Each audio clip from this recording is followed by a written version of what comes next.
Hoje, nosso Evangelho será especialmente para as mães. O tema pode ser um pouco negativo, a princípio, mas não. Ele vem para nos esclarecer, como sempre faz a doutrina espírita, e nos consolar. Então, já com as nossas águas, vamos elevar o nosso pensamento a Jesus, a nossa Mãe Santíssima, que é a mãe que nos dá força para prosseguir nas piores provas que possam parecer para nós. Ela é o exemplo. Viu o filho sendo crucificado e mesmo assim prosseguiu, fazendo bem, praticando a caridade para todos aqueles que dela necessitavam. Amado Mestre Jesus, nossa Mãe Santíssima, nossos anjos guardiões, rogamos no dia de hoje por todos os nossos irmãos em humanidade, mas especialmente por todas as mães, aquelas que geraram no seu ventre o seu filho, e aquelas, como chamamos, mães do coração. Abençoa a Mãe Santíssima, derrama sobre todos nós as tuas bênçãos de amor, de paz, ilumina o caminho de cada um, conforme a necessidade ou o merecimento. Abençoa todos nós e que estejamos receptivos, de coração aberto, de mente aberta, para poder usufruir desses fluidos benéficos e salutares. Muito obrigada. E como sempre fazemos o convite, fiquem conosco em mais este Evangelho no Lar. Que assim seja. Então nós vamos falar hoje, para quem gosta de nos acompanhar, o item 9 do capítulo 14 do Evangelho segundo o Espiritismo, que fala da ingratidão dos filhos e os laços de família. Diz assim, no item 9: a ingratidão é um dos frutos mais imediatos do egoísmo. Ela sempre revolta os corações honestos. Mas a ingratidão dos filhos com seus pais tem um caráter ainda mais odioso. É especialmente sob esse ponto de vista que vamos encará-la, para analisar suas causas e seus efeitos. Nisto, como em outros pontos, o Espiritismo vem lançar luz sobre um dos problemas do coração humano. Quando o espírito deixa a terra, leva consigo paixões ou virtudes inerentes à sua natureza e vai ao espaço aperfeiçoando-se ou ficando estacionário. Isso até que queira ver a luz. Alguns partem, pois, levando consigo fortes ódios e desejos insaciados de vingança. Mas a algum desses, mais adiantados que outros, é permitido entrever algo da verdade. Reconhecem os efeitos funestos de suas paixões e é então que tomam boas resoluções. Compreendem que, para se chegar até Deus, só há uma senha: caridade. Ora, não há caridade sem esquecimento de ultrajes e de injúrias, Não há caridade sem perdão e com ódio no coração. Então, através de um esforço inaudito, olham aqueles que detestaram na terra. Mas, com essa visão, a sua animosidade desperta, revoltam-se ainda mais com a ideia de perdoar que com a de abdicar-se de si mesmos. Sobretudo, revoltam-se com a ideia de amar aqueles que talvez tenham destruído sua fortuna, sua honra e sua família. Entretanto, o coração desses desafortunados está abalado. Eles hesitam, vacilam, agitados por sentimentos contrários. Se a boa resolução vence, pedem a Deus, imploram aos bons espíritos para darem-lhes a força no momento mais decisivo da provação. Finalmente, após alguns anos de meditações e de preces, o espírito aproveita-se de um corpo que se prepara na família de quem detestou e pede aos espíritos encarregados de transmitirem as ordens superiores para cumprir na terra os destinos desse corpo que acaba de se formar. Qual será então sua conduta nessa família? Dependerá da maior ou menor resistência de suas boas resoluções. O incessante contato com os seres que odiou é uma prova terrível, sob a qual ele às vezes sucumbe, se sua vontade não é suficientemente forte. Assim, conforme seja levado pela boa ou pela má resolução, ele será amigo ou inimigo daqueles entre os quais for chamado a viver. Por aí se explicam esses ódios, essas repulsas instintivas que se notam em certos filhos e que nenhum ato anterior parece justificar.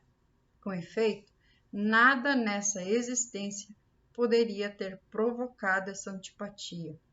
Para dar conta disso, é preciso voltar o olhar para o passado.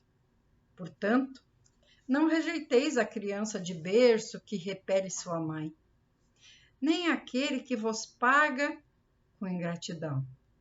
Não é o acaso que o fez assim e o que o deu a vós. Uma intuição imperfeita do passado revela-se, e daí julgais que um ou outro já odiou muito ou foi muito ofendido, e que um ou outro veio para perdoar ou para expiar. Mães, abraçai, pois, o filho que vos causa pesar e dizei-vos: um de nós dois foi o culpado. Merecei as alegrias divinas que Deus une à maternidade, ensinando a esse filho que ele está na terra para aperfeiçoar-se, para amar e bendizer. Mas, ai, muitas entre vós, em lugar de afastar pela educação os maus princípios inatos das existências anteriores, entretêm e desenvolvem esses mesmos princípios por culpa de uma fraqueza ou de um descuido. Mais tarde, vosso coração, ulcerado pela ingratidão de vossos filhos, ser-vos-á já nessa vida o começo de vossa expiação. A tarefa não é tão difícil quanto poderíeis crer. Ela não exige o saber do mundo. Tanto o ignorante quanto o sábio podem cumpri-la.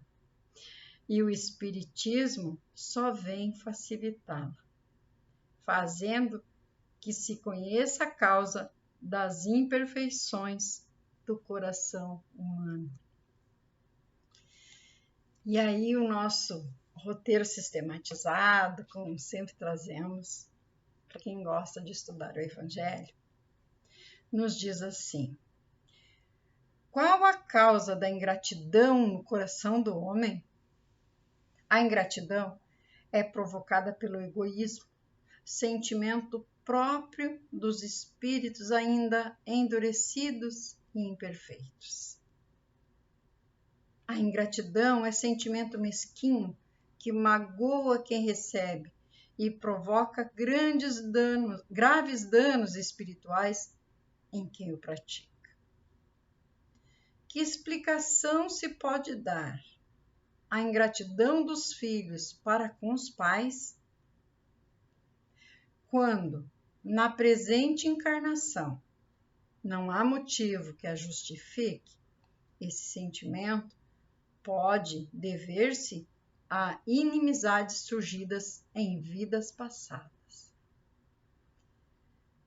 Ódios, perseguições e desejos de vingança não se apagam com a morte, mas atravessam encarnações sucessivas até se extinguirem completamente, dando lugar ao amor. A todo espírito é dada a oportunidade de encarnar como familiar daqueles a quem já odiou ou por quem foi odiado? Certamente que sim. Porém, somente os espíritos com algum progresso é que desejam enfrentar essa provação, por entender que, para chegar a Deus, é necessário praticar a caridade, perdoando e esquecendo as injúrias e os ultrajes recebidos. Aos espíritos mais adiantados é dado entrevejam uma partícula da verdade. Apreciam, então, as funestas consequências de suas paixões e tomam o propósito de repará-las. Porque muitas vezes nós sabemos que podemos ficar com ódio, com raiva de alguém, mas o culpado, quem gerou tudo isso, fomos nós. E aí, quando partimos para o plano espiritual, os benfeitores nos dão a oportunidade de ver onde foi que começou esse ódio. E aí, como diz aqui, quando os espíritos veem que foram eles tomam o propósito de retornar naquela família e tentar desfazer isso. Uma vez que o espírito tomou a resolução de encarnar entre inimigos de vidas anteriores, torna-se-lhe fácil cumpri-la? Nem sempre é fácil a tarefa. É penoso ao espírito observar aqueles que já lhe foram causa de padecimentos e ruína.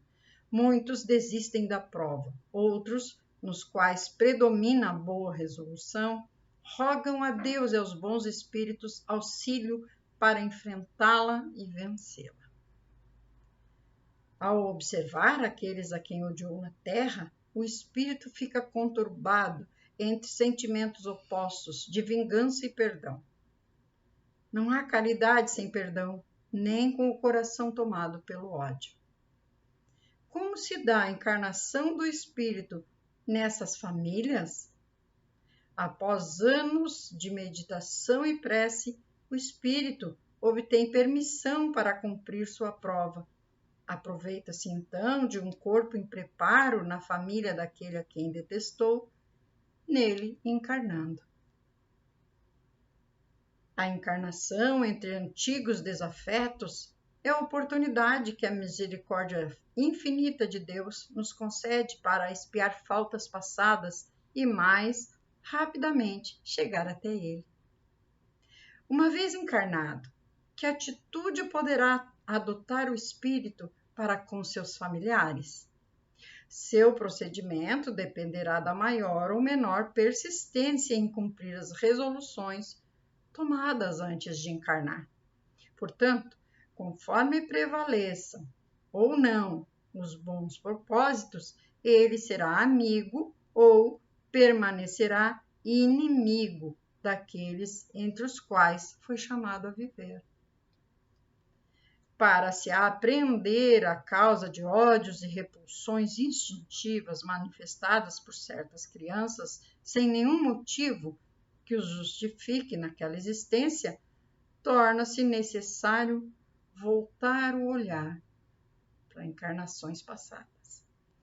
como devemos agir diante da ingratidão dos filhos, reconhecendo que não foi o acaso que nos tornou seus pais, nem os fez assim, buscando todos os meios para superar essas dissensões na presente encarnação, através da educação, da orientação para o bem, do bom exemplo e, sobretudo, do amor. Não escorraceis, pois, a criancinha que repele sua mãe, nem a que vos paga com a ingratidão. Mães, abraçai o filho que vos dá desgosto e dizei convosco mesmas: um de nós dois é o culpado. Ensinai aos vossos filhos que eles estão na terra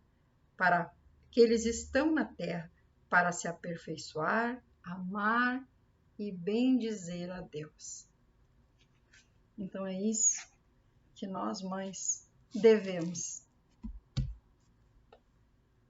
dar o exemplo de amor, de caridade, bons exemplos. Isso é mais corriqueiro do que nós imaginamos. Muitos casos por aí de filhos que dizemos entre nós não têm afinidade, outros que têm muita afinidade com as mães. Mas não foi o acaso que fez isso. Fomos nós mesmos. Se não foi nessa encarnação, foi a encarnação passada. Então vamos ter paciência, orar e pedir força aos bons espíritos que nos auxiliam nos momentos difíceis. Vamos encerrar por aqui o nosso Evangelho, agradecendo as bênçãos recebidas, agradecendo ao medicamento espiritual colocado nas águas e rogar que todos tenham um bom final de domingo, que a luz do Mestre adentre todos os lares que nos recebem com amor, com carinho, e que vá dissipando a treva, a desunião, o desamor. Que tenhamos todos uma boa semana de paz, de harmonia, e todo aquele que desta água beber com fé esteja receptivo a todo bem, a esses eflúvios de amor, de paz, esses eflúvios salutares, adentrando o corpo de matéria e o espírito. Que a nossa Mãe Santíssima cubra a todos, especialmente as mães, aquelas que nesse momento choram por seus filhos amados. Não importa o motivo, que recebam um tratamento especial dessa mãe de amor, desse exemplo de amor. Muito obrigada. Que assim seja. Até o próximo domingo, se Deus permitir.